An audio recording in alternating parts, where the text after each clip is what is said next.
Sorted. Put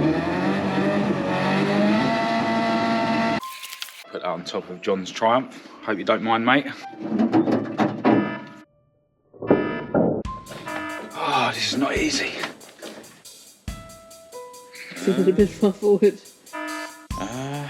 Useless.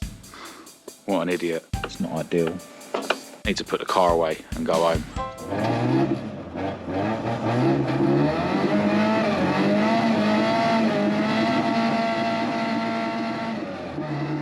Hello and welcome to this video. I'm Marcus Hayes, and as I mentioned in my last video, in this video I'm going to be heading over to the garage where I store ESTHER, my ST170 powered Mark 1 Escort, to fit some more lightweight parts to her. But first, I've got something to show you. What I've got here is a set of pedal rubbers. Now these are going to be fitted to Maud, my Mordor Mark 2 Escort, and quite a lot of you commented in a recent video that her pedal rubbers were worn, and they were actually sent to me for free by a subscriber called Nick Whitney. So I want to send a massive thanks out to you, Nick. I really appreciate it. So before I head over to ESTHER's garage, I'm going to go and quickly fit these to Maud's pedals.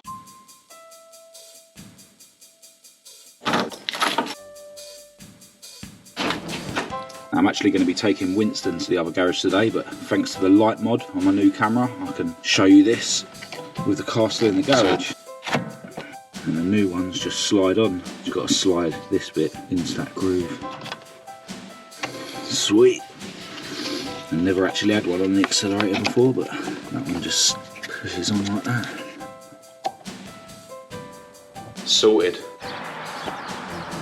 Right, so we decided to take Winston, the plastic Fiesta, down to my other garage today because he's got a much better heater than Maud has. I don't want my beautiful girlfriend Kat getting too cold when she's bored waiting for me around the garage. Although, I will need you to help me with some of the parts that I want to fit today. Now, half the day has already gone, to be honest, but with it being so cold, I don't really want to be around the garage all day. But we should have enough time to fit the parts that I do plan to fit.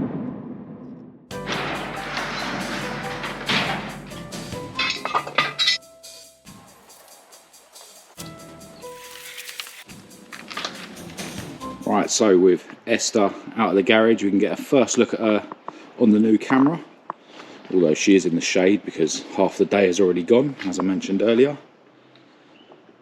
Now today I'm going to be replacing the boot hinges and the bonnet hinges for some lightweight alloy ones, and here they are, made of alloy, as I said, and powder coated black. They look really smart and they are very, very light.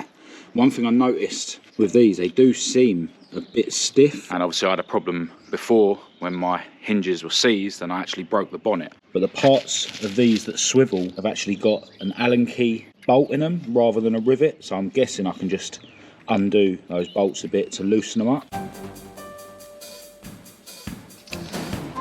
Yeah, that's much better. Now I've got those hinges from eBay and I'll leave a link to the listing in the description of this video.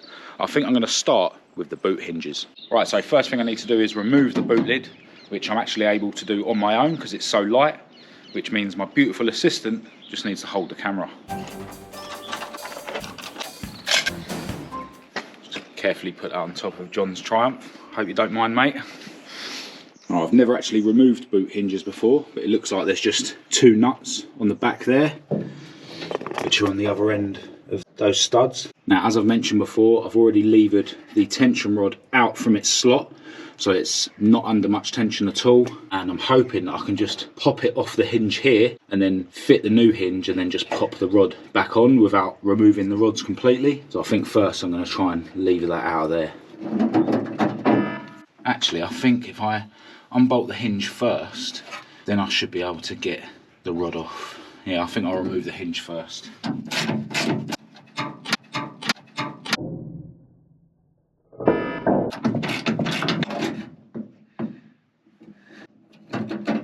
Sweet.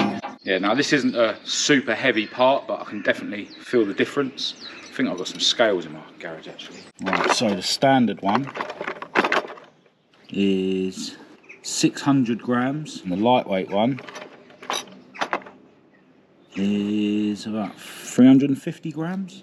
So yeah, almost half the weight. Now these new hinges come with fresh hardware, which is nice. So I'm gonna have to get this in first. like that, and then put it under tension.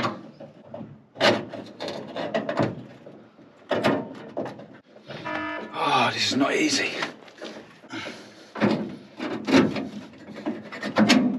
Like that.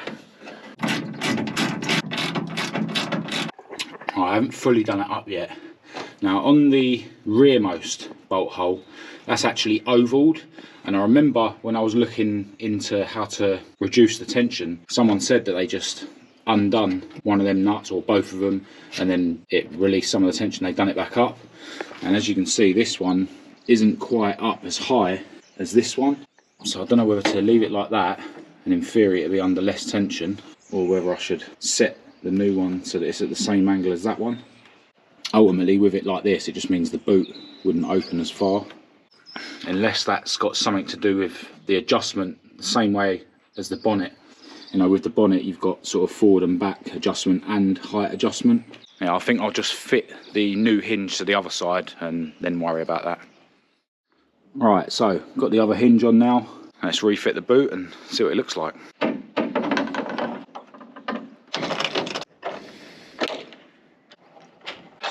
This one forward, or back rather.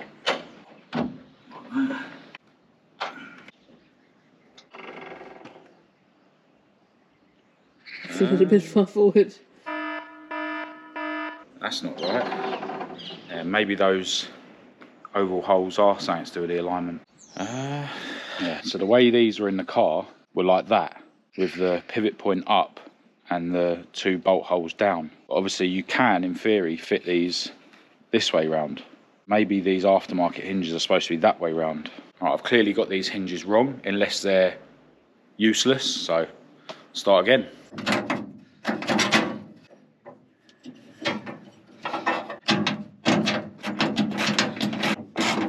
Alright, so with the hinge swapped round, as I just mentioned, you can see that the tension rod isn't in the correct position, so that's not right either. And you can see that the boot lid would be way too far open. It would probably actually end up hitting on the rear screen. But I have just figured out why these hinges don't fit. Go to my purchase history, you can see that these are actually Mark II hinges. What an idiot. And annoyingly, it doesn't look like you can get alloy hinges for a Mark I boot. But the bonnet hinges on a Mark I and Mark II are the same, so I can at least fit them today. Right, so on to the bonnet hinges, and I'm hoping to have a bit more success with these. Just need to undo the hinges from the car here, but first I'm going to remove the carbon bonnet, which is just these two bolts either side. Cat is just warming up in Winston for a bit. Just put the carbon boot lid on my dad's roof for the time being. And this car will be getting some love very soon. I've actually booked the Mark III in for some welding at Clump Fab. So yeah, really looking forward to letting Chris loose on this car.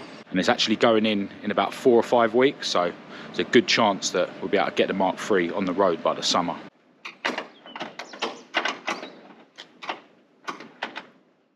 Well, the camera stopped working for some reason, even though I've still got 11% battery, but the bonnet is now off. Yeah, this was the side of the bonnet that broke before, and I mean, that hinge just fell down on its own, and this one was obviously a bit stiffer, even though I did lube it up, but just shows that this hinge definitely was seized. Right, so the camera turned off again. I don't know why it's dying when there's 10% battery left, but I put a new battery in now, so.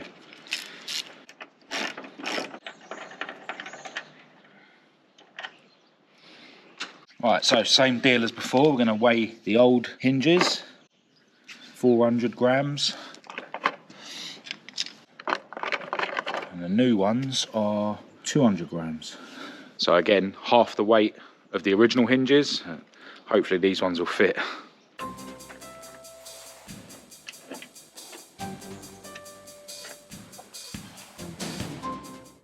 Yeah, don't really like how there's not really much room for that dome-headed Allen key bolt. It's basically, now I've bolted it up, it's basically kinked the hinge away.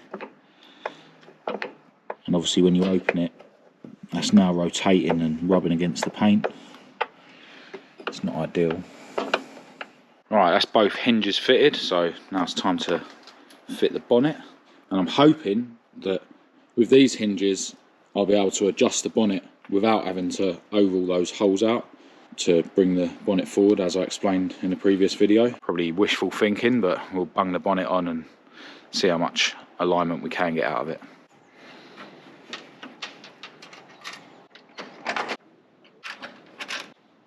Does it look like? Too close on this side. On that side? Yeah. Right.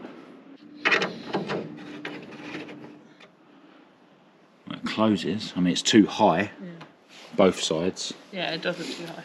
But I think when I lower that, it's going to mean that I need to come even further forward. It needs to come majorly forward.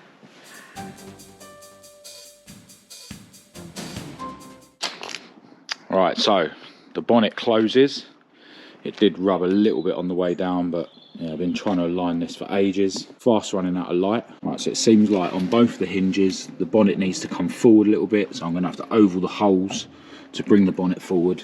More so on this side, which is pretty much exactly how it was when the original hinges were on there. So these hinges are at least the right shape. Yeah, really annoyed about the boot hinges. It does seem like no one does lightweight alloy boot hinges for a Mark 1. So I might have to fit these ones back on at some point. There's something a bit leery in the background. Don't know what car that is. But yeah, that is all that I can be bothered to do today. Yeah, it's too cold. Need to put the car away and go home.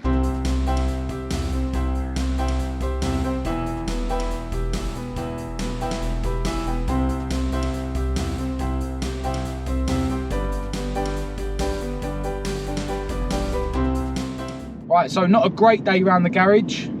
Definitely didn't go to plan, but we did shed 200 grams from ESTHER's curb weight, which is probably equivalent to about a millionth of a second on the quarter mile. One big poo. But yeah, I'm absolutely gutted that no one seems to make alloy boot hinges for a Mark 1. But if you know of anyone that does, do let me know in the comments. Now, me and Kat have got some food shopping to do today, but later on, we're definitely going to be having a cheeky Nando's.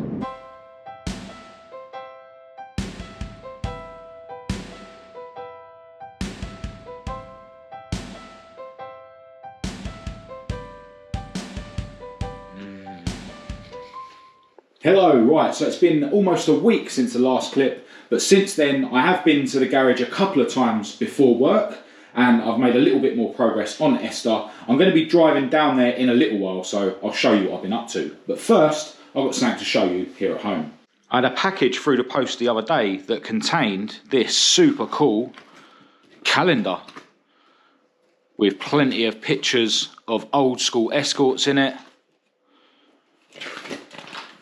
And also in the package was a couple of stickers. Now this calendar is the IEC calendar, and that's the Irish Escort Club. And one of these stickers is that IEC badge. And the other one is a sticker for an event in Northern Ireland called the Summit Run. Now those bits were sent to me by a guy called Padraig Murphy. Massive shout and a thanks to you, mate. And Padraig is actually one of the organisers of the event called the Summit Run. Now, I was invited to it last year, but I wasn't able to make it.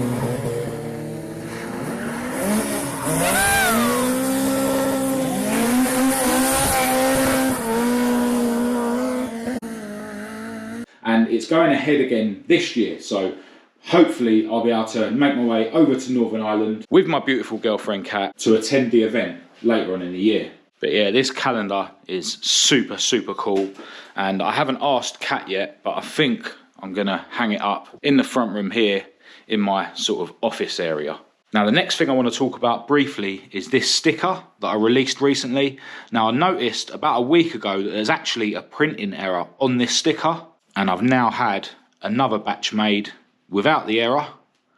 Spot the difference? Now it is only a very small error, but I always want to make sure that my merchandise is as high quality as possible. So everyone who has already ordered any of those stickers, I'm actually going to send you out some replacements next week. You probably would have received those before this video goes live though, to be honest. So let me know in the comments if any of you can actually spot what the error is with this bottom sticker. Now with all that being said, it's time to jump in moored and go for a drive down to the other garage.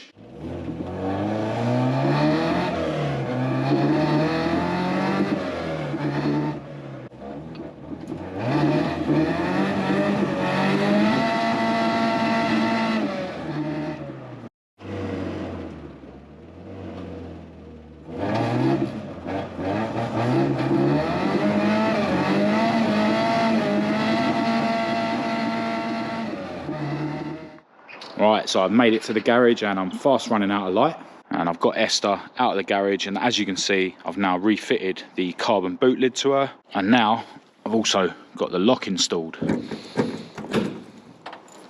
Now I have refitted the original steel boot hinges, and it's clear that no one sells alloy Mark 1 Escort boot hinges, so these ones are going to have to stay on. I haven't sent the Mark 2 alloy hinges back. They might find their way onto Maud at some point, and I've actually put my name down for a fiberglass boot lid and a fiberglass bonnet for Maud. I would also like to get some fiberglass wings at some point now that these are bolt on, and obviously whenever I do drift days I would refit the metal stuff, but I think having a load of lightweight panels on her would obviously be good for drag racing. But yeah, back to Esther's boot. Now I mentioned before that I'd reduced the tension on the tension rods for the boot by levering the rod out of the slot, and it's now leaning against this part of the parcel shelf area. Now when I mentioned that before, I was sort of saying that that area might end up getting a little dent from the tension, and I didn't realise at the time when I was filming, but I did realise when I was editing that video that it already has started happening. And as you can see, the paint has chipped off there. Now a couple of you suggested that I put some rubber hose on the actual tension rod, and this is the tension rod here. Now I didn't have any sort of black rubber hose that was the correct internal diameter, but I have put this clear sort of plastic hose over the tension rod, which may help things. But to be honest, where it's on a corner, I don't think it's going to dent anymore, and I can always just touch up the paint there. I would actually like to get some sort of carbon, if possible, if not alloy, sort of firewall and parcel shelf panels, which will obviously cover up that damage. And I'll definitely be getting some carbon door and rear quarter cards at some point as well. Now back to the boot lock. It is actually sort of loose in there.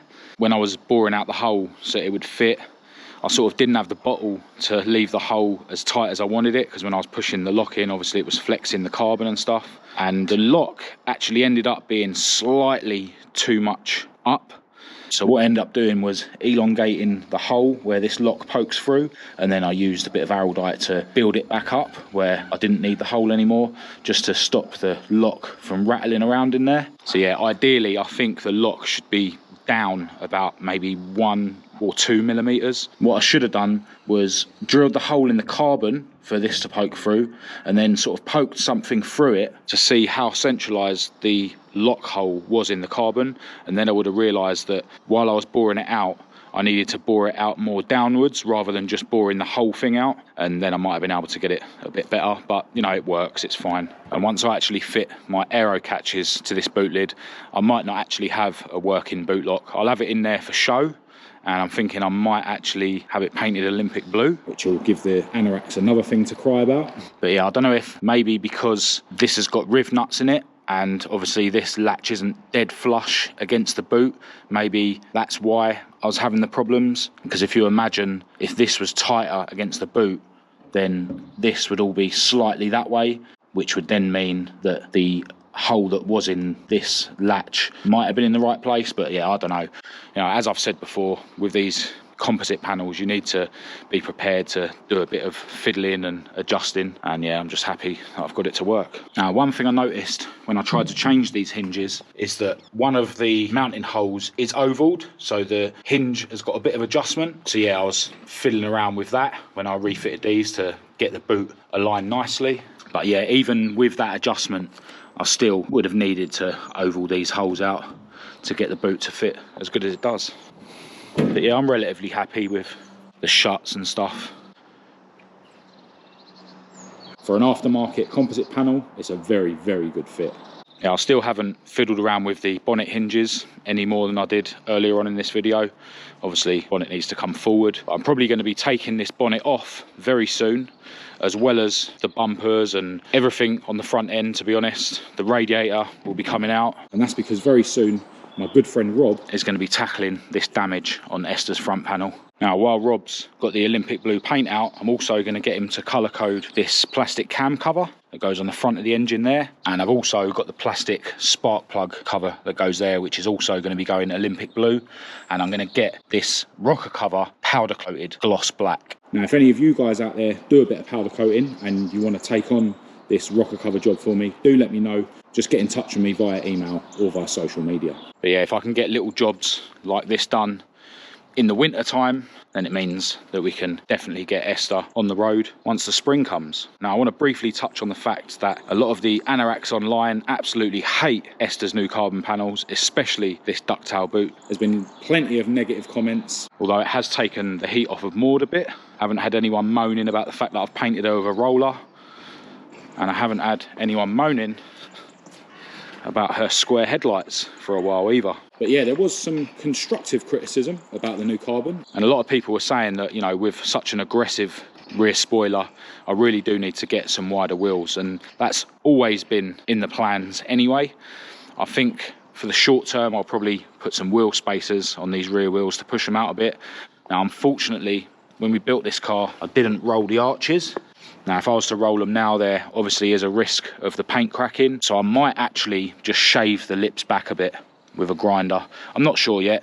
Maybe I will try and roll them and then just repaint the arches if necessary. But yeah, wider wheels are definitely on the horizon at some point for this car. So yeah, that's where I'm at the moment with the cars.